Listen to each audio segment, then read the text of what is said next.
Good afternoon. It's Sunday, June 30th, and this is going to be a post-shakedown critique of the marshmallow so far. One of the reasons, well, the main reason I went on this trip, of course, is to go see my daughter. But one of the reasons why I went kind of so early into the build was because I wanted to see how things were working out so far. The stuff I'd already built. In two ways. Number one, was it going to hold together driving down the road, or were things going to shake apart?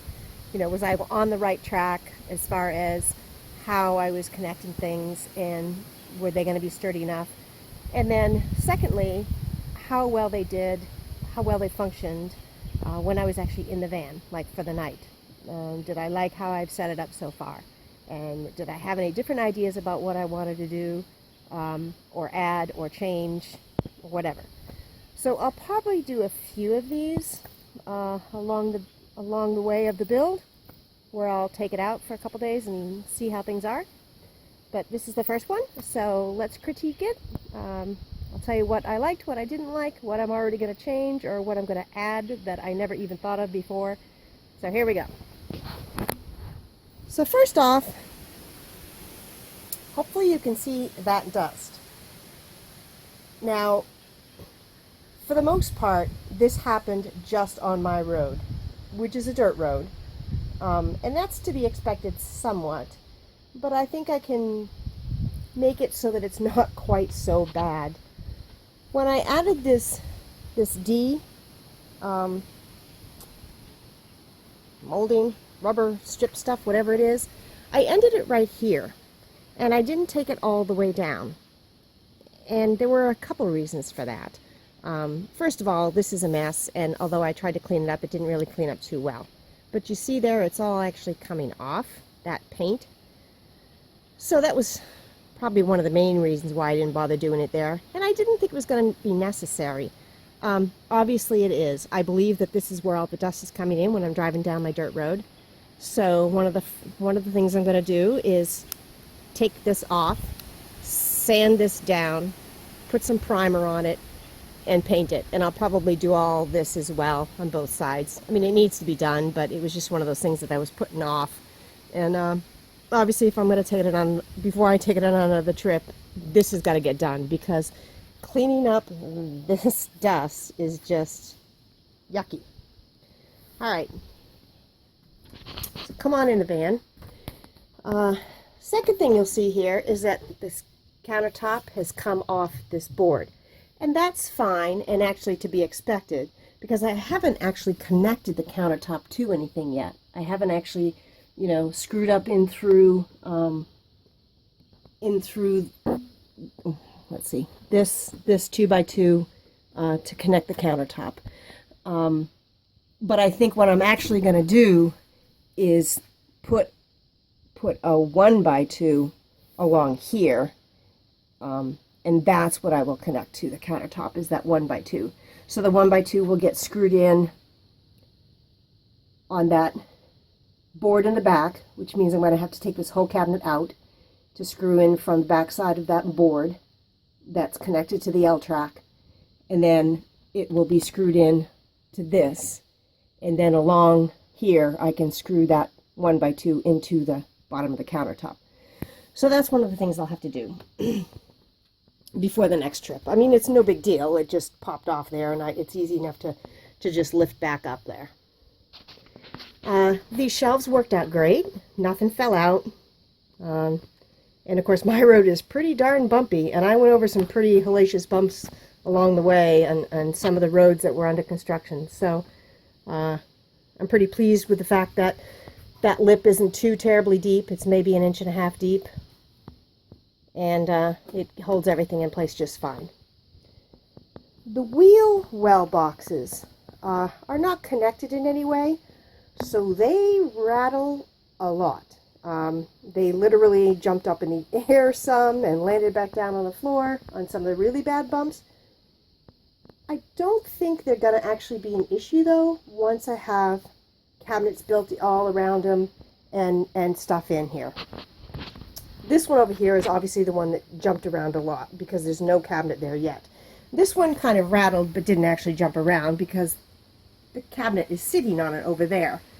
But obviously when I build the rest of this cabinet out, there will be more supports. And most likely one of the things that will happen is there'll be at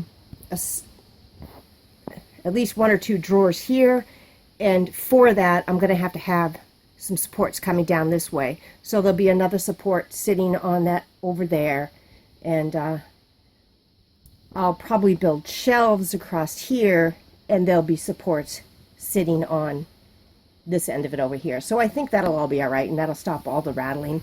And of course, depending on how I build a cabinet over here, I'll make sure that wheel well box is pretty well secured in there.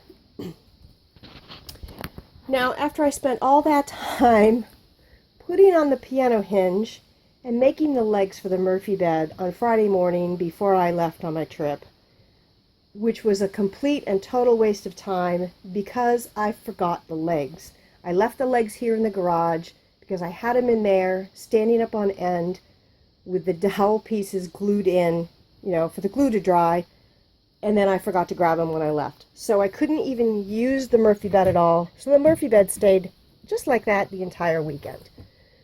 What I did do was open up the jackknife sofa, and even though it is way too short to sleep on, that is what I slept on.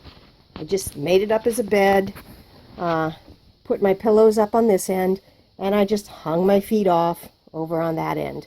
And I kind of slept a little bit like diagonal with my head up in this corner and my feet down over there.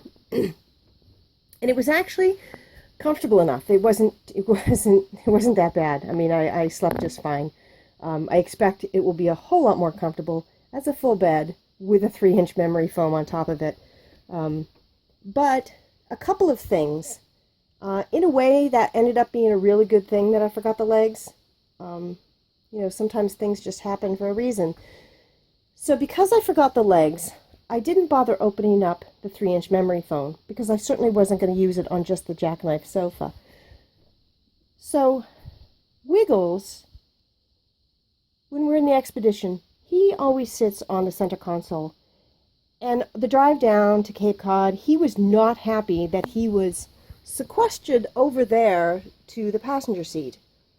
So on the trip back, I put the memory foam box there, put the little mat on it, and he was quite happy to be in that center console, or that fake center console. So I've always thought from the very beginning that I wanted to keep that area open because I wanted to be able to walk through from the driver's side. It's actually not that too terribly difficult to crawl over that box. So because I now know that I need something in the center for Wiggles, I didn't think it was going to be that big of a deal, but he really wasn't happy having to be over in the passenger seat. And now that I found out it's not that bad to crawl over this box, I will build a cabinet in the center here and, carpet it, the top of it or whatever, so that he has a place that he can sit. And another thing that's an issue with this van that is not an issue with the Expedition is the seat belt. I don't know if you can tell. The seat belt clips really far down. So his harness lead that goes into the seat belt is pretty short for here. That's not the case in the Expedition. He's got plenty of room to maneuver in the Expedition because the seat belt latch is much higher. In fact, it's above the seat. And I didn't realize that was gonna be an issue. I just didn't think about it one way or the other. So I'm gonna have to make a longer seatbelt lead for him for the van so that he can actually maneuver and isn't sort of like, stuck in that one little center spot. So that was a lesson learned.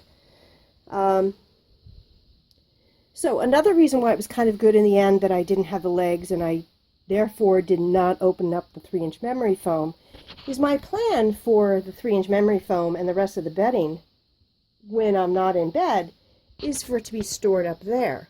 Well, guess what?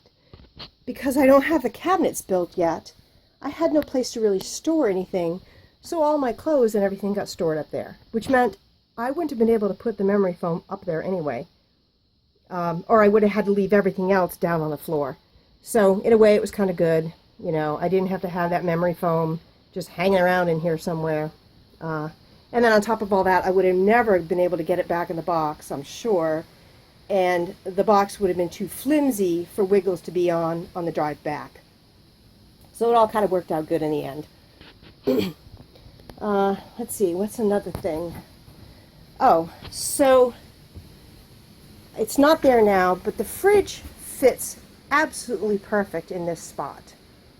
I mean, it's like it's almost made for it. In fact, here, let me stop this, and I'll put the fridge over there and you can see. So there's the fridge in that spot. Now, my original intention was to put the fridge under the Murphy bed, but I'm kind of thinking that I might like to keep it right there instead. It's certainly much easier to open up just by sitting right there. So my plan now is, I'm not sure this will work.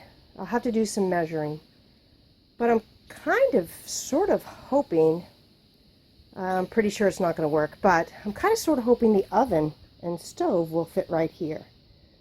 And I'll just build another cabinet that attaches to this one that will have the stove and the fridge underneath it.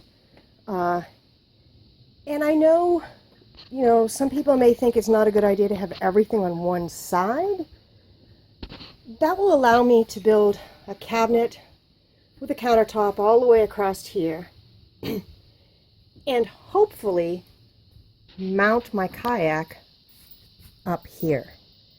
I really don't want my kayak mounted up here above the stove if the stove is down here. But I really don't know what I'm going to do with it either. So I've been kind of thinking I may not even be able to bring my kayak, which is kind of a shame. So probably this week sometime I'm going to do some measuring. That'll be a change. I'll do some measuring and see if I can build a cabinet here that can house the stove. I'm kind of thinking it's going to come out too far and it'll go beyond this. So it may not work. If it does work, then I'm going to try to see if my kayak will fit up there, if I can mount it up there somehow. And that's going to be a whole different thing to try to figure out. But anyway. Let's see. Up front, couple things. So the radio did work before I dropped it off at the body shop last winter or last fall. But when I picked it up in April, the radio doesn't work anymore. And I'm not saying it's their fault. It just, you know, that's when it decided to just die. So on the trip down, I had my a little Bluetooth speaker, which is just a little cheap one, and my Sansa MP3 player, which, let me tell you, this thing is probably 13, 14 years old. And it worked like a champ.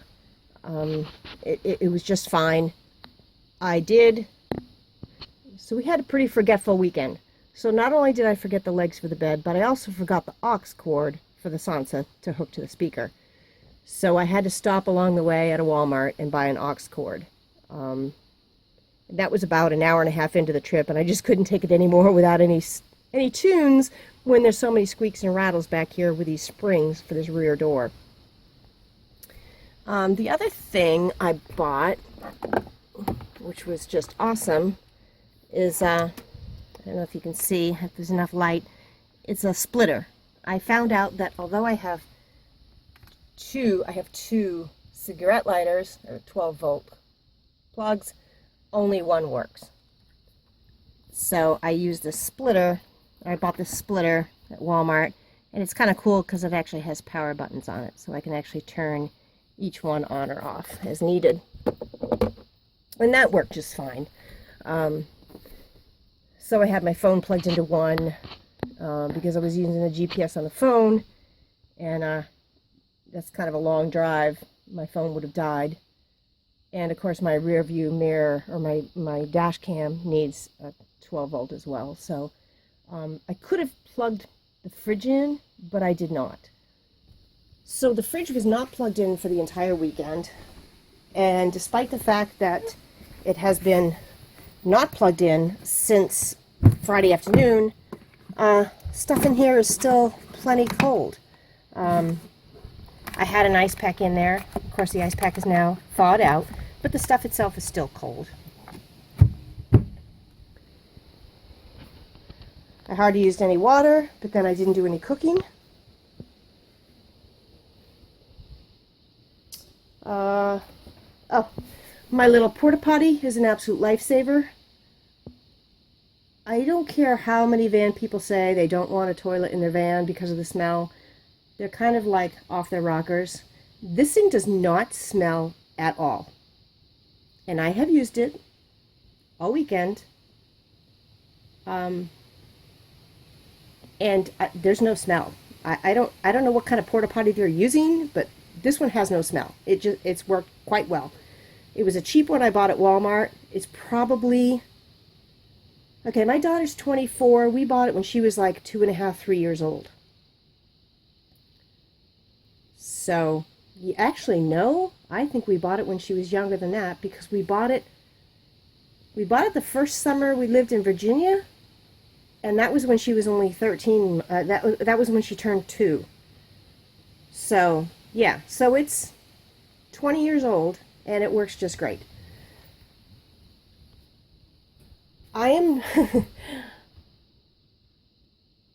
There's no way. There are times when I have a hard time making it to a bathroom. I don't have a gallbladder. I've had 2 kids. One of them was a C-section. So between those two things,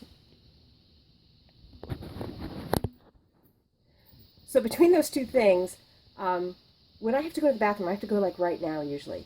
And there was twice on the drive back that there was not another exit for ages, and I had to go. So we just pulled over, and I used the porta potty right in here on the side of the highway. No problem. I mean, it just, you got to do what you got to do. And I'm not ashamed to say that at my age, I am not going without a toilet in a vehicle that I'm living in, or even just staying in, okay? So I'm not living in it, but staying in it for the weekend, I'm not being without a toilet. I'm just not. I am not getting up in the middle of the night to go somewhere else to go to the bathroom. I'm just not going to do it. And this thing takes up hardly any room at all. I mean, seriously. It's like 13 inches by 13 inches by 14 inches tall. I mean, that's like nothing. Yeah, so there we go. Don't be without a toilet. Just don't do it. It's not worth it. What else? Oh, so another thing I forgot was the gas cap at the gas station on Friday evening, or Friday afternoon when I left. And I didn't even think about it or notice it because I didn't go in and out the driver's side door until I was on my way back. And I stopped and I got a locking one. So there we go. Now I have a new locking gas cap. The other thing I stopped and got, or the other thing I got at O'Reilly's when I got the gas cap, were a set of locks. Lock cylinders. So I don't know if I've said this before, but the driver's door doesn't, I don't have a key for the driver's door. This van apparently had the driver's door replaced at one point in time. So the key I have works the ignition and the lock in the passenger door, but it does not open the driver's door. So I had to, anytime I had to lock the van, I had to come in from the passenger side and crawl over to the driver's side. Probably the reason why I didn't notice the gas cap was missing. And to be fair, as far as the gas cap goes, I haven't had to put a gas cap on a vehicle in over 2 years because my Expedition doesn't have a gas cap. It just has the door, and the door seals the tube into the gas tank. So I don't even have a gas cap. I have to take on or off at all. My little vent thing worked great. It didn't fall apart, but I did buy some epoxy on the way home, so I will glue this properly with epoxy, because as you can see, it's coming apart. Oh, this.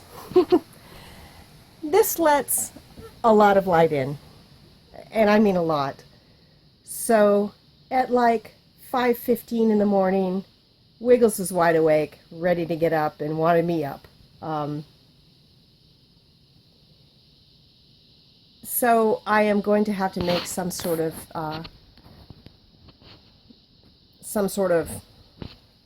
shade for that. That's something that I can cover that with, so that all the light doesn't come in there in the morning if I don't want it to. Because getting up at 5:15 in the morning because the dog wants to get up is not fun, especially when you've had hardly any sleep. I think that about covers everything. So the two major things, just to recap, is building some sort of cabinet for here and trying to figure out if the stove will fit here in a cabinet. I kind of think it won't, but it's worth a try. At least measuring anyway. So something else I need to fix right away before the next trip is these seats are like pleather, right? Vinyl, whatever. So they're wicked hot to sit in. And these polyester seat covers don't help any. So on the trip down, first of all, the AC also doesn't work. And it did work when I dropped it off at the body shop, but it doesn't work now. It may just need to be charged, so I'll have to take it in to see. But it was wicked hot driving down to Cape Cod. And I swear my seat was on fire. And then, so the trip back, I just put a towel there. But I do have, I sit on a sheepskin all the time in the expedition, and I do have another sheepskin, and I will put that in here for my seat. This little cup holder worked out perfect for a little thing of treats for Wiggles, which was great to have. And then finally, also because there was no air conditioning, I've never had to think about this or do anything about this, but I will get the sunscreen blocker things that are just on suction cups that you stick on a window, especially for Wiggles' side, because on the way down, you know, we were heading south, so the afternoon sun was coming right in on him, and he couldn't even move over to the center because there wasn't anything here for him to sit on. I know this is dark, sorry. So it would have been nice to have one of those sunscreen things, and it just didn't even occur to me when I stopped to get the aux cord that that was a problem. I don't know why. I mean, his window was down, so it wasn't like he was hot or anything, but I will get one of those to have so that I can have the window down about 4 or 5 inches and then have that sunscreen blocker on there if the sun is coming in on his side, so he doesn't have the sun beating down on him with no AC, although I will take it in to see if the AC can get charged, and possibly that won't be an issue anymore.